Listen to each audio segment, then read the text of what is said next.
Welcome to teaching learning session of sociology.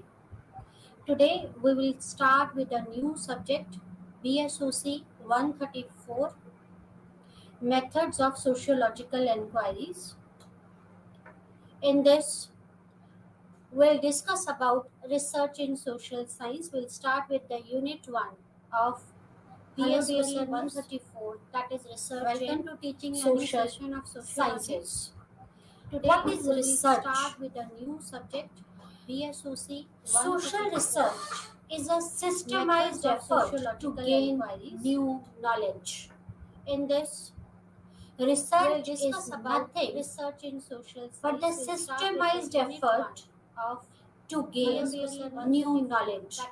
It is very important to gain new knowledge, but that new knowledge should be systemized. Social research is a social research to help us in adding new knowledge by supporting research or disagreeing with the existing form of knowledge to gain new knowledge. See, we can agree with the existing form of knowledge, or we can disagree with the existing form of a new knowledge. But help us in while we agree with the existing form of a knowledge, or whether we disagree with the existing form of a knowledge, there should be reason behind it.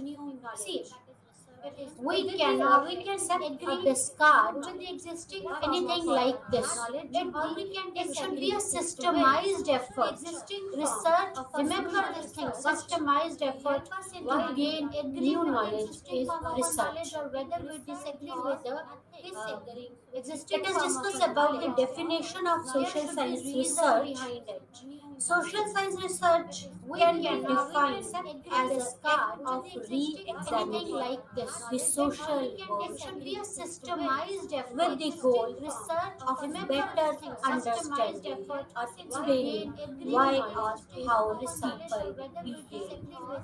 Research. Let us discuss about, as the name indicates, it's research, re-examination. Research is the re-examination of the social world. We know why the people behave in a particular way, but with the passage of time, with the change in social order, as the name indicates, people's behavior changes. Re-examination. So we re-examine we re-examine why or how people behave in a particular way. The people behave in a particular way. But this definition emphasizes the rediscovery process that is always rooted in research. People's behavior. Therefore, the word research can be interpreted as renewed search or re-examine why or how people behave in a particular. P.V. Young defines social research as systematic method of discovering the new facts or verifying the old facts, their sequence, interrelationship, causal explanation, and natural laws which social research. This is one of the important definitions. P.V. Young. P.V. Young has given the definition, and according to the definition given by the P.V. Young, research is the systematic method of discovering the new facts or verifying the old facts, causal explanation, their sequences, interrelationship between the sequences, causal explanation, and the natural laws which governs them.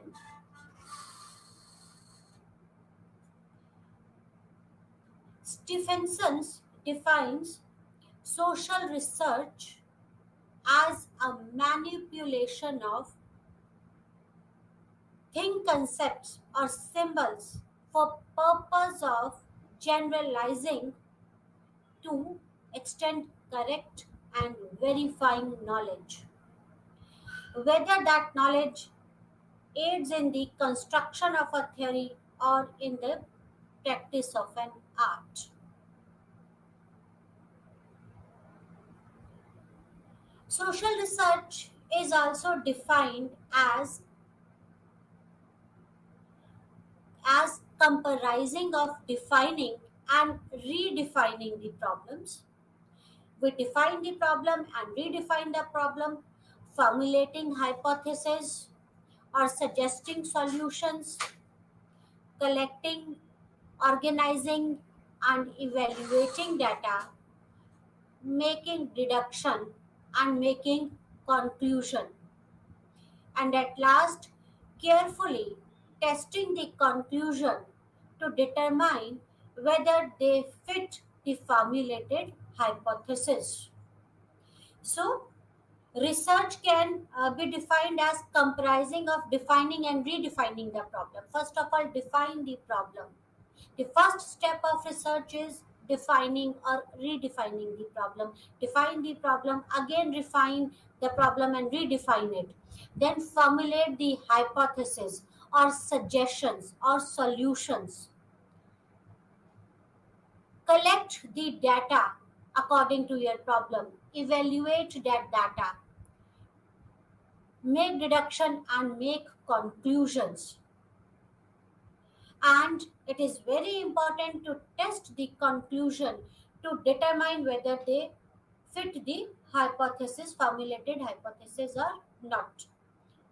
So research includes defining the problem, then defining your objectives and hypothesis,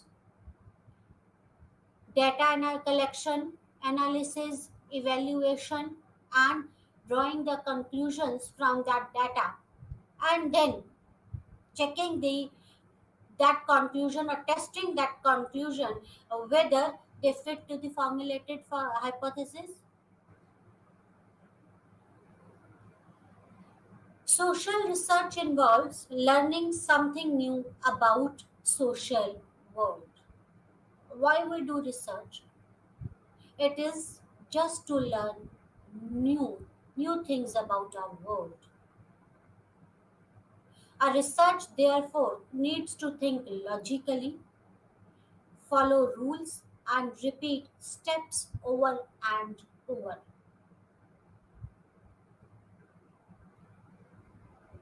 Research combines theories or ideas with effect in a systematic way and uses his or her imagination and creativity.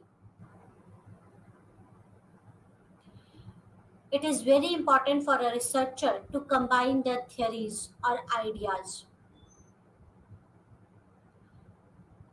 Combine theories or ideas with effects in a systematic way and uses her imaginations and creativity so that he can learn something new about the social world. There are few alternatives to social research, and one of them is common senses. Sociology draws a great deal from common senses. Sociological knowledge tends to be general, if not universal. It is very important that we can generalize our research results, and that sociological knowledge tends to be general, if not universal, like if something is happening in a society and majority is accepting that it can be generalized in that society.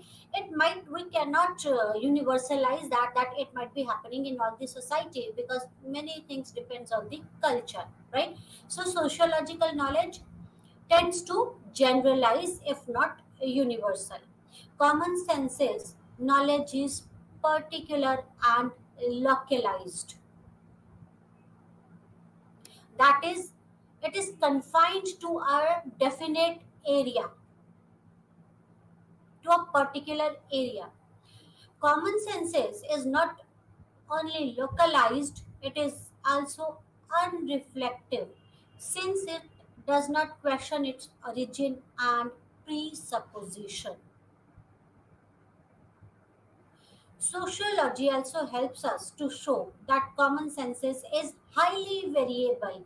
It changes, it is highly variable. What is variable? With changes, whose value changes with time, with time, with place, right? So common sense is the value. It is common senses are highly common senses is highly variable. Its value changes with time, with place. Sociology helps us to understand a society, and this could be deepened and broadened by systematic comparison between one society with other.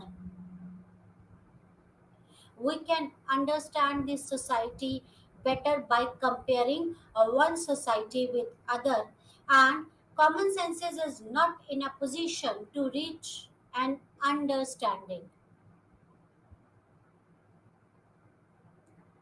This become possible because sociology makes use of its tools and techniques for systematic investigation of objects.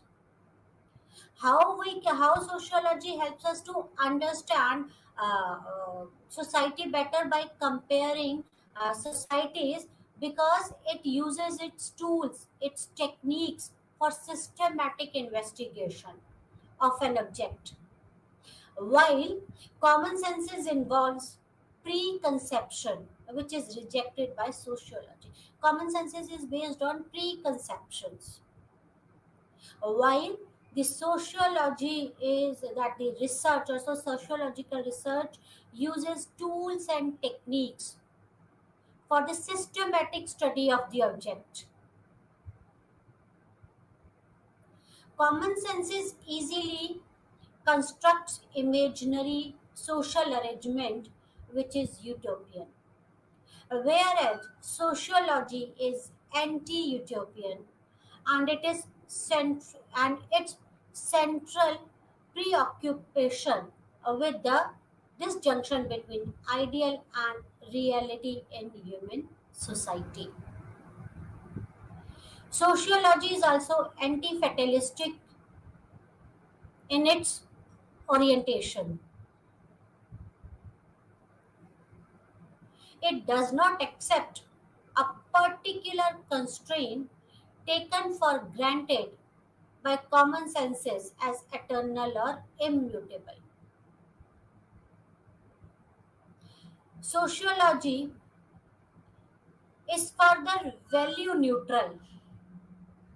We discussed about value neutral research while we were discussing about the Durkheim, that the researcher should be value neutral and free from all biases and value judgment.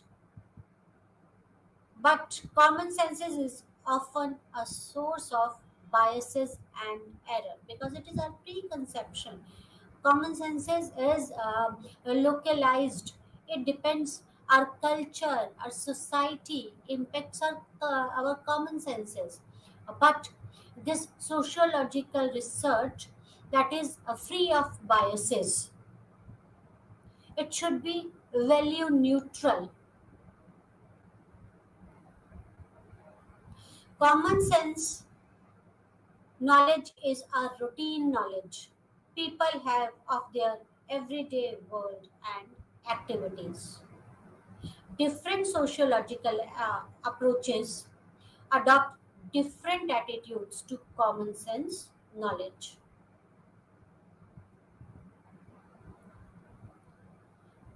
Next is for ethnomethodologists, common sense is a constant achievement in which people draw on implicit rule of how to carry on and which produce a sense of organization and coherence.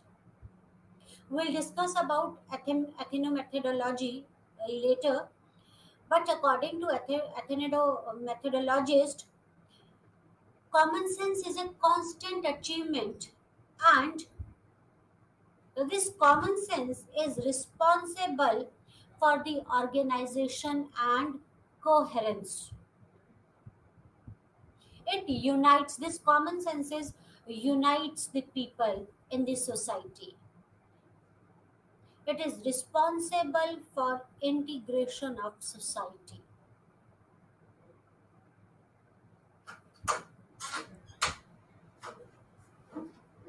And for symbolic interactionists and other interpretative sociologists, there is less rigorous analysis of common sense knowledge. But the central aim of sociology is seen as explicitating and elaborating people's conception of social world.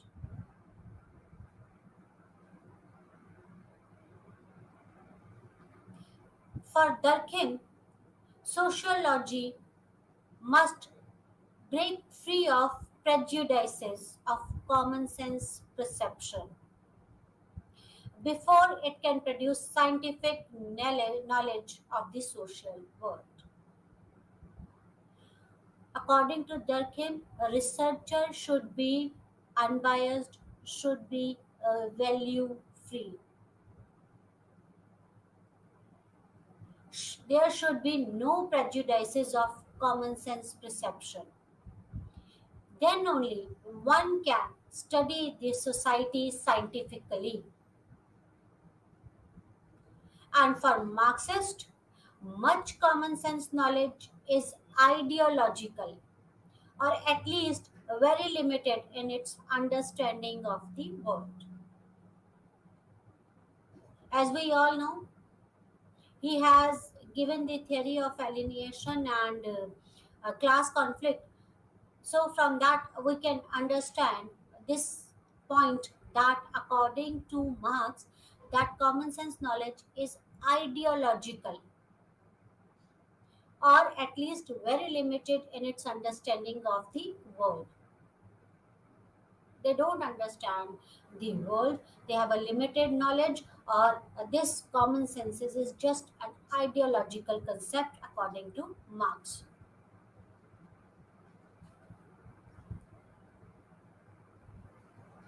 We should see the difference between the knowledge derived from the common senses and those having origin in sociological research and systematic method. Second is second alternative. First alternative was common senses for sociological research, but we should compare and contrast the knowledge derived from the common senses and from the sociological research. Next alternative is personal experience. It could be a alternative for sociological research. Many things in this world are understood to be true on the basis of personal experiences, and it is considered to be a legitimate source of knowledge. Knowledge based on the personal experience can lead us to astray. What is considered to be true may be result of some form of distortion in judgment, which leads to an error. Because of personal error, because of the personal experiences, we gain some knowledges and we consider that knowledge to be true. But that could be a result of some form of distortion in judgment, and it could lead to an error. Personal experiences can lead to four types of errors. First is overgeneralization type of error. Second is selective observation type of error. Third is premature closure, and fourth is halo effect. When we gain the knowledge from the personal experiences and when we take decision on the basis of personal experiences. Then there are the chances of the errors, and there could be four types of errors based on the personal experiences. First is overgeneralization type of a error, second is selective observation type of error, third is premature closure, and fourth is halo effect type of error. Overgeneralization. What is overgeneralization type of error? It occurs when one have some evidence that one believe and then assume that it applies to many other situations. Because of certain experiences, I feel like it could be this experience or these results could be applied to many other situations.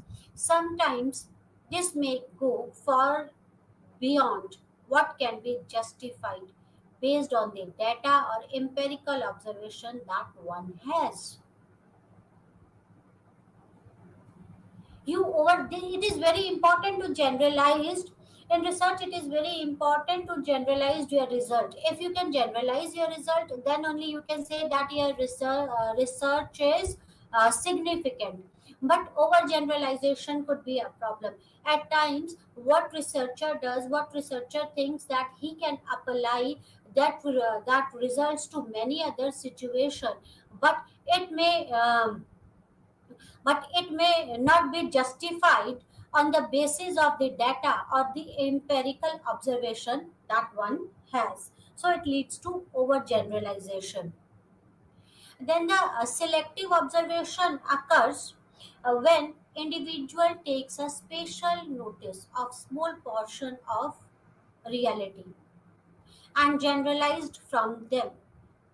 When a researcher observes only a small group, their activities, and generalized it for the whole society or for a larger group, this is selective observation. Selective observation involves making observation in a way of reinforcement, sorry reinforce reinforcement of pre-existing thinking rather than observation in a neutral and a balanced manner. Selective observation occurs when an individual takes a special notice of a small portion of a reality. When we observe a small portion of the reality or a smaller group and generalize them, and we can apply our observation, our results on a larger group, we can, if we generalize them, this is selective observation, and it involves the observation in a way that it reinforces the pre-existing thinking of the researcher about the researchers, in other words I can say the researcher is not value neutral or not unbiased, right? And they just observe the things and generalize those things. This is selective observation, right? When a researcher is not value neutral, when the researcher is not biased, or when the researcher observes a smaller group or a smaller portion of the society and generalized here the results of a smaller portion to a larger group, then this is selective observation, and this can lead to an error. And then premature closure is the third type of a error of personal experiences. It occurs when the researcher feels that he has all the answers and do not need to listen, seek information, or raise questions any longer. When a researcher has a feeling that he knows everything, now there is no need to seek more information, to ask more question, and researcher don't need to listen. They feel like there is no need to listen or questioning or interviewing any other. It means that researcher makes a judgment or ends the investigation before one has the amount or depth of evidence required by scientific standard. right? There are certain standards, there are certain procedure which a researcher should follow for the scientific study of the society. And the researcher uh, when the researcher uh, winds up the research by his the feeling that he has enough knowledge now he can carry on his result. There is no need to ask more question, to listen to other anymore, or raise any other information or the question, right? And without having in-depth knowledge or the evidences required for that study, when the researcher winds up the study, this is the premature closure. It could lead to a premature closure types of a error. Fourth type of error is halo effect. The halo effect state when we overgeneralizes from what we believed to be highly positive or prestigious.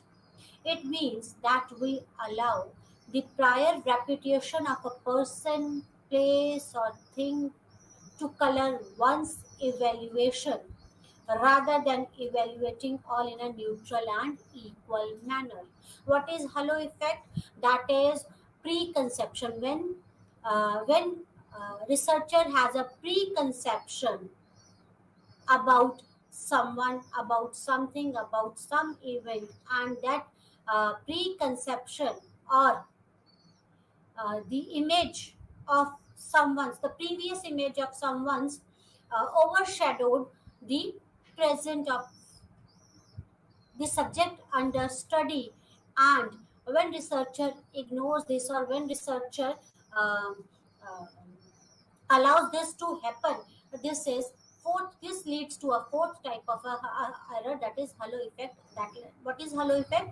When researcher is not value neutral, when researcher has some preconception about the event or about someone, and that the preconception or the previous image of that subject under study overshadowed the present of the subject under study, and a researcher allows this, then it leads to the error that is known as halo effect, right?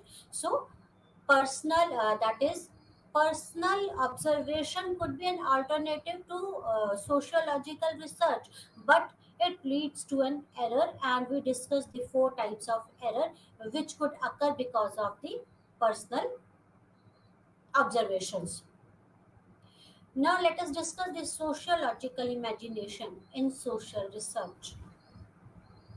The sociological imagination is a sociological vision, a way at looking at the world that we can see connection between apparently private problem of an individual and important social issue.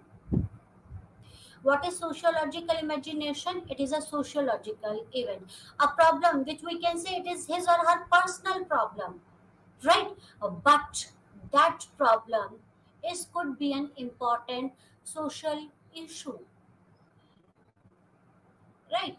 So this is sociological imagination. Let us take an example of divorce. Divorce could be anyone's personal issue, but when researchers studied about that divorce rate, then it could be a social issue. Like out of 10, a study was there that in UK, out of 10, every third couple was facing this divorce issue or divorce case.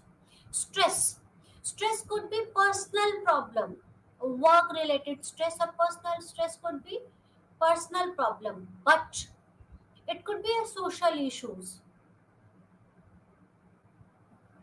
If we try to find out the work related stress, we'll come to know that majority of workforce is stressed.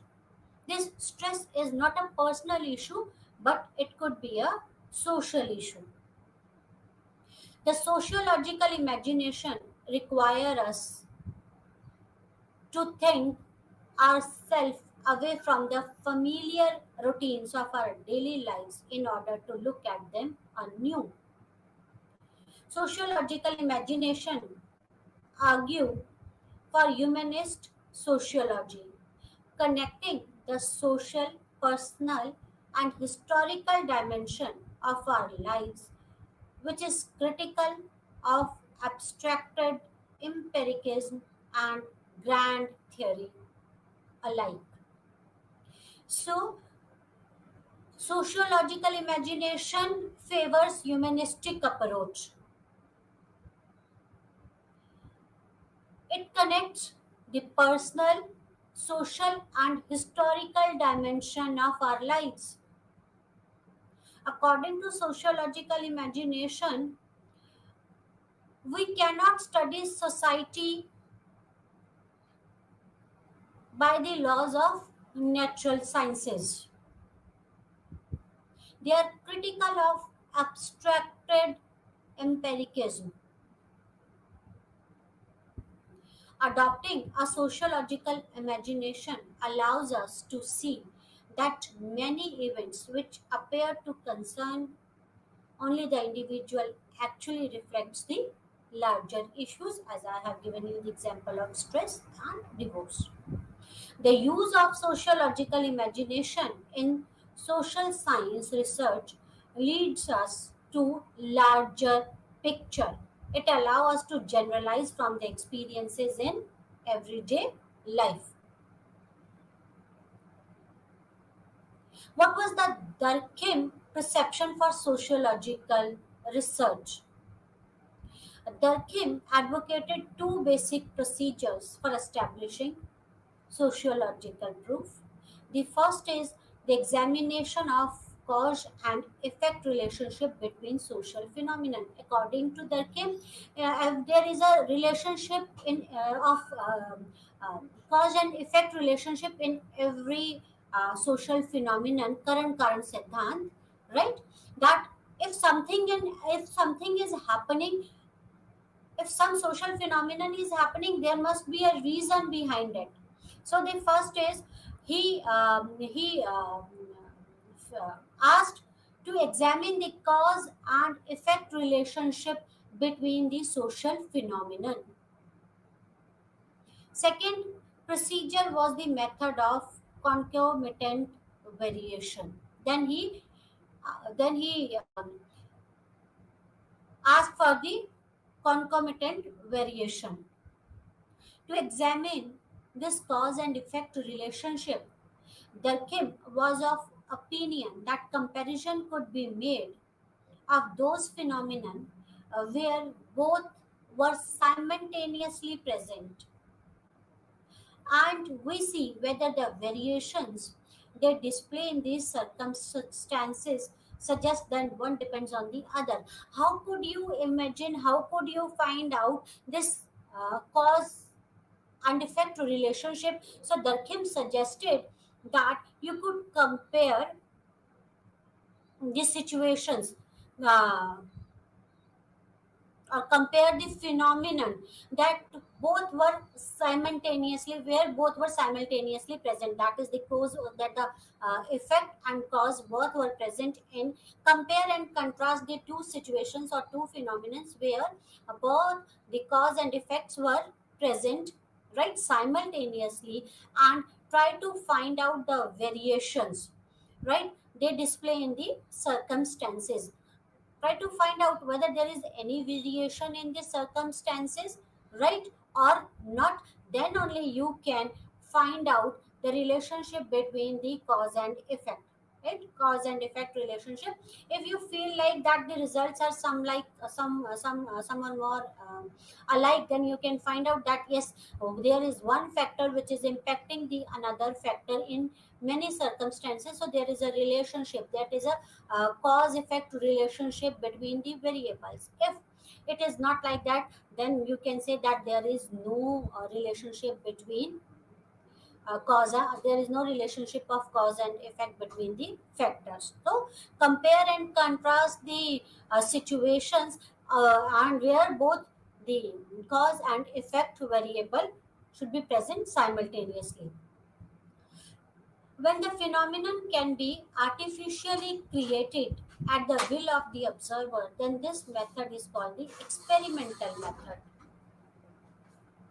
When we can control the situation around us, right, then it is an experimental method. But on the other hand, if the production of facts is not within our control, then we can only bring them together in a way that they have been spontaneously produced. The method employed is called the indirect experiment or the comparative method, right? Like in sciences, we carry out the experiments in a controlled method.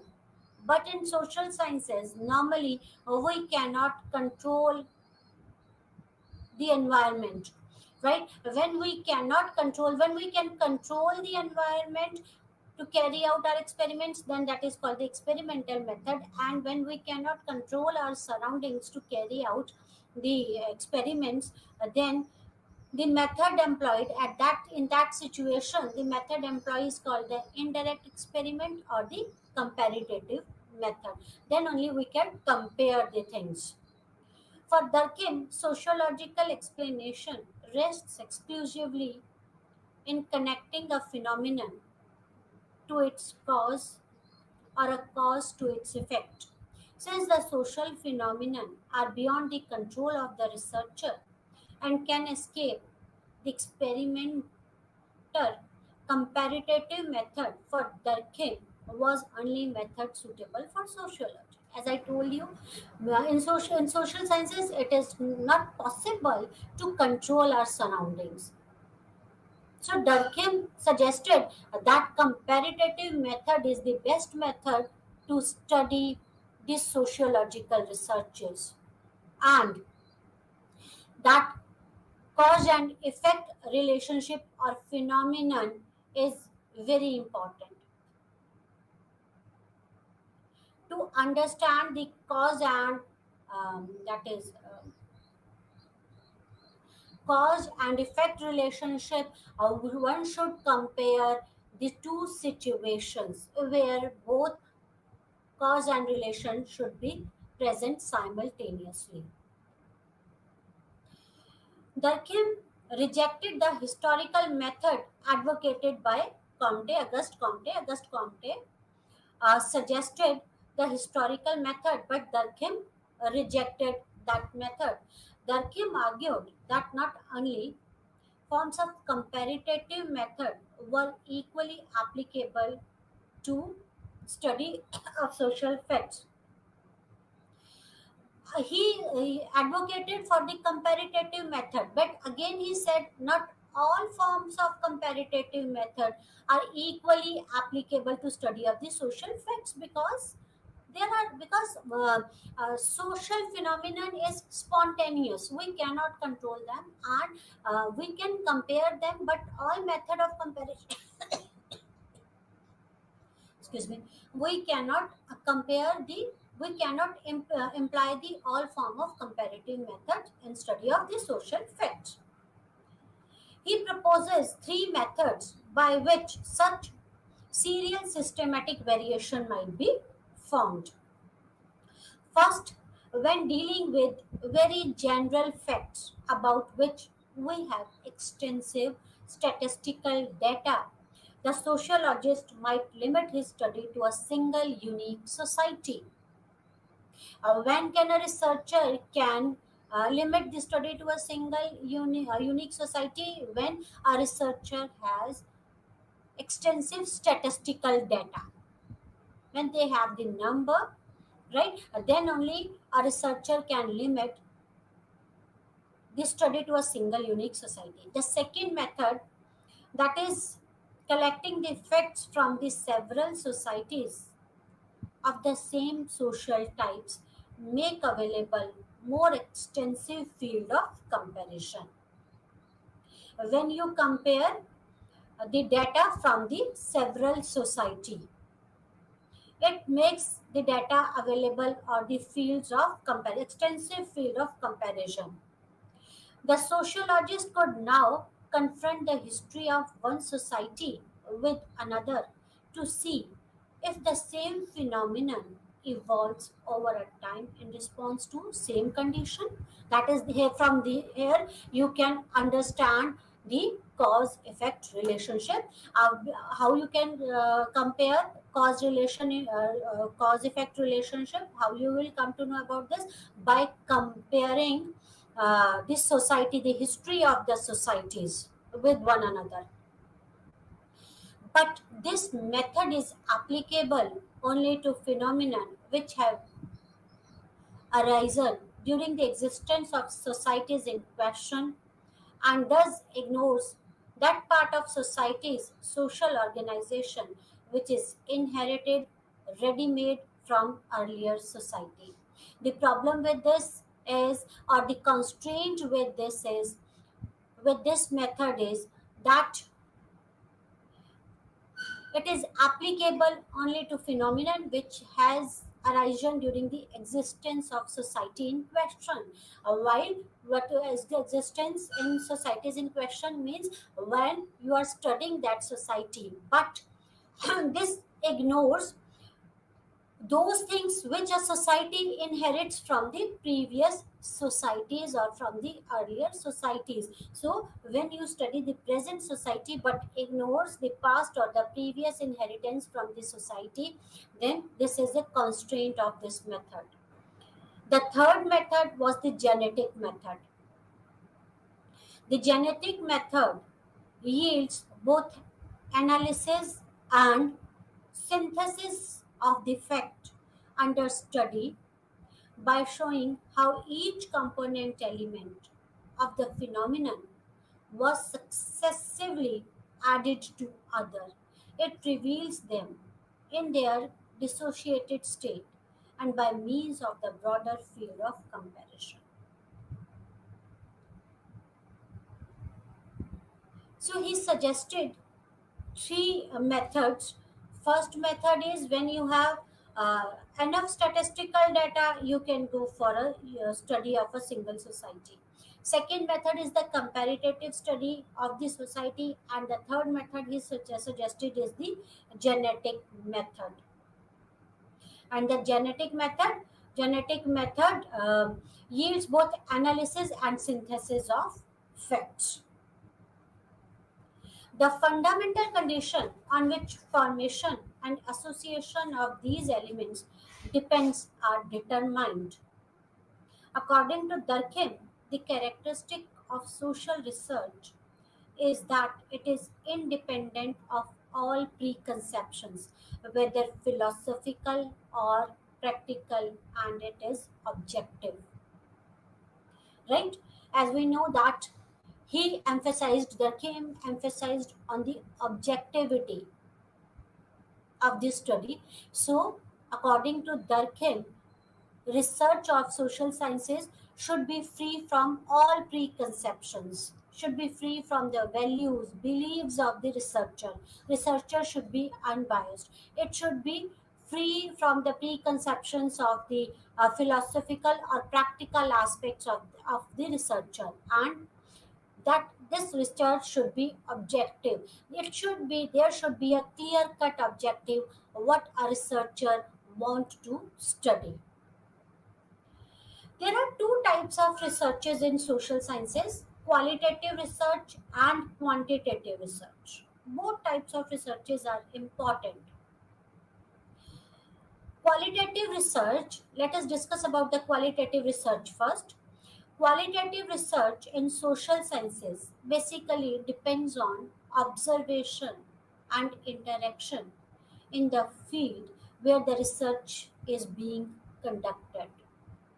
What is qualitative research? Suppose you are studying a society, and when you observe and interact with the members of that society and try to understand their situation, that is the qualitative research. It basically depends on the observation and interaction in the field, interaction, study of observation and interaction with subject under study, right? That is qualitative research. The interaction with the subject is done in the language of subject, and this tradition of doing research owes a lot to anthropology. Anthropologists like Franz Boas, Evan Pritchard have contributed immensely towards the development of tradition of doing such type of research, that is the field research, a qualitative research. In sociology, this way of doing research gained prominence under the guidance of E. Park, Robert E. Park. Qualitative research is naturalistic, participatory, and ethnographic in its approach. Qualitative research is an approach to study of social world and seeks to describe and analyze the cultural behavior of humans and their group from point of view of these being studied. See, what is qualitative research? It is an approach of study. First of all, understand qualitative research and quantitative research is nothing but the approach of study. What is qualitative research? It is approach of study of social world which seeks to describe and analyze the culture. It analyzes and describes the cultural behavior of humans and their groups from the point of view of those being studied, from their point of view, from the subjects. When you analyze, when you describe culture or their behavior from the point of view of subject, then that is qualitative research. You try to find out why this is happening in the society or why a group is behaving in a particular way from their point of view. That is qualitative research. When you involve yourself with them and try to understand the reason behind their festivals, their actions, their reactions, right? Along with the participant observation and structured interview in which researcher provides a minimal guidance and allows a considerable latitude for interviewees is also a favored technique. To carry out qualitative research, a researcher should mingle up with the subjects under study and they should observe them carefully and closely. And apart from this observation, this unstructured interview in which researcher provides the minimal guidance to the subject and they just ask the question and unstructured interview. It was not a structured type of a interview. Suddenly if you ask something why this has happened and you try to understand why they are doing, why they are celebrating this type of a festival, this is known as unstructured interview. And without it helps in, this is one of the tools or techniques of qualitative research, which is an important technique of qualitative research. Then life history method, which entails the reconstruction of lives of one or more individual, is another method which is used in qualitative research. Observation is the first method used in qualitative research when you observe the subject under study closely and carefully. Then the unstructured interview is second type of a method which is used for the qualitative research when you ask just spontaneous question and without providing the words in their mouth or without providing the answers or help without or with the minimal help, you try to understand their point of view. That is a unstructured interview. And the third type of a method is a life history method. It is also an important technique or a method of qualitative research. In this method, the reconstruction of lives of more or one or more individual is done, right? When you try to reconstruct the lives of few people of that society or the subject under study. The source of data are varied and includes the diaries, autobiography, and two most important source for generating histories. How you can collect the data in qualitative research? The sources of data for the qualitative research is diaries or the autobiography, right? Group discussion is another method used by qualitative approach. It is essential a form of unstructured interview but involves more than one subject. Uh, Life histories, uh, then unstructured interview, observation, and the fourth method is group discussion. It is somewhat like unstructured interview but involves more than one subject. So it is one of the important method of qualitative research. The intellectual underpinning of qualitative research. Qualitative research derives from the different intellectual underpinning than the quantitative research. The main intellectual undercurrents which tend to be viewed as providing qualitative research with its distinct epistemologies are phenomenology, symbolic interactionism, Varsthane, naturalism, and ethnogenics. What is phenomenology?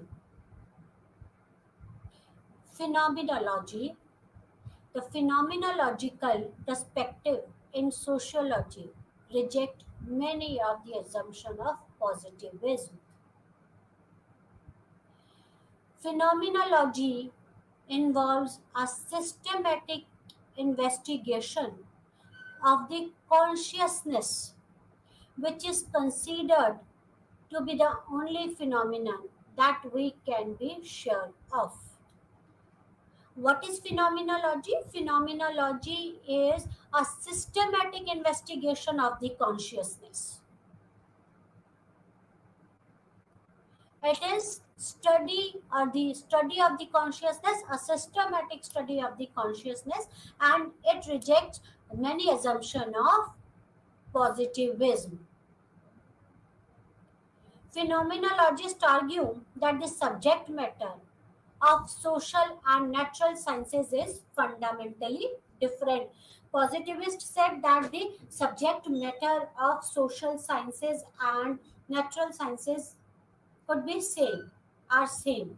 But phenomenologists disagree with them. They said that the subject matter of social sciences is different from the natural sciences. Hence, they assume that the method and the assumption of natural sciences are inappropriate to study men. So, you cannot implement the method of natural sciences to study social sciences. They are of the opinion that natural sciences deals with the matter, and to understand it, it is enough to observe them from the outside. And they do not have consciousness, meaning, and purpose which direct their behavior. According to phenomenologists, that the subject under study in natural sciences, you can observe them from the outside. They don't have consciousness, they don't have meaning or the purpose. Their consciousness, meaning, behavior, and purposes directs the someone's behavior and actions, because the subject under study in natural sciences lacks consciousness, behavior, and meaning. So they don't have these things. So they these things don't direct their actions. Phenomenologists believe that unlike matter, man has consciousness, thoughts, feelings, meanings, intention, and awareness of beings.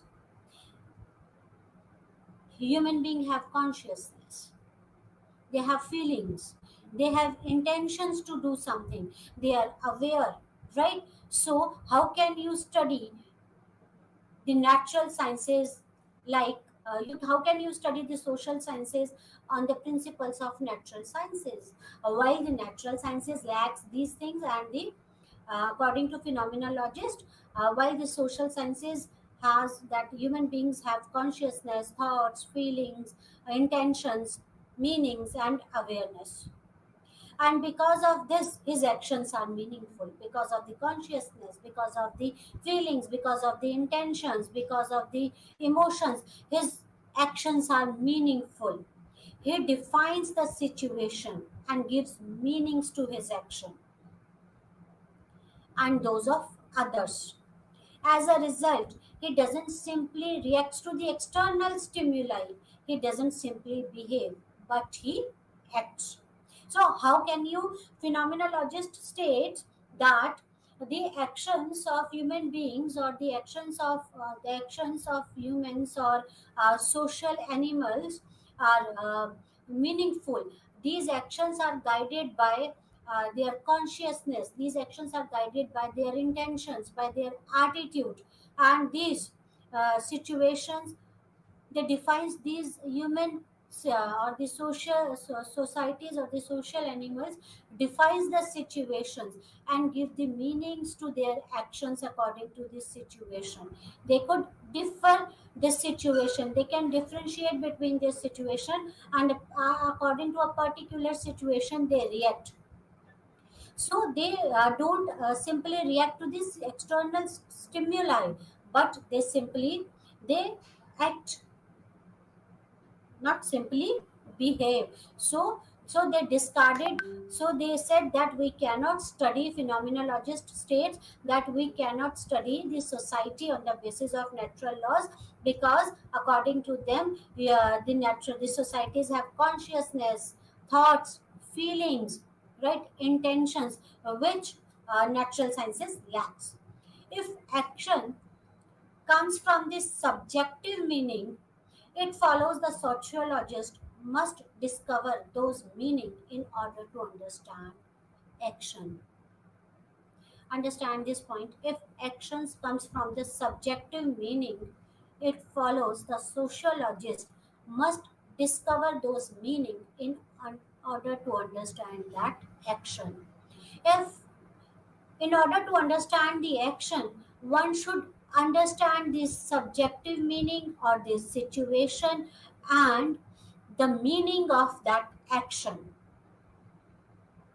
Sociologists cannot simply observe action from the outside and impose an external logic upon it. He must interpret the internal logic which directs the action of the actor.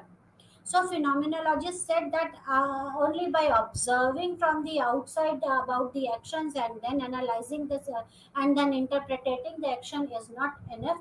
One should interpret the internal logic behind that action, or why some customs are there in the society, or why they are celebrating certain rituals or the festivals, or why a particular group is behaving in a particular way.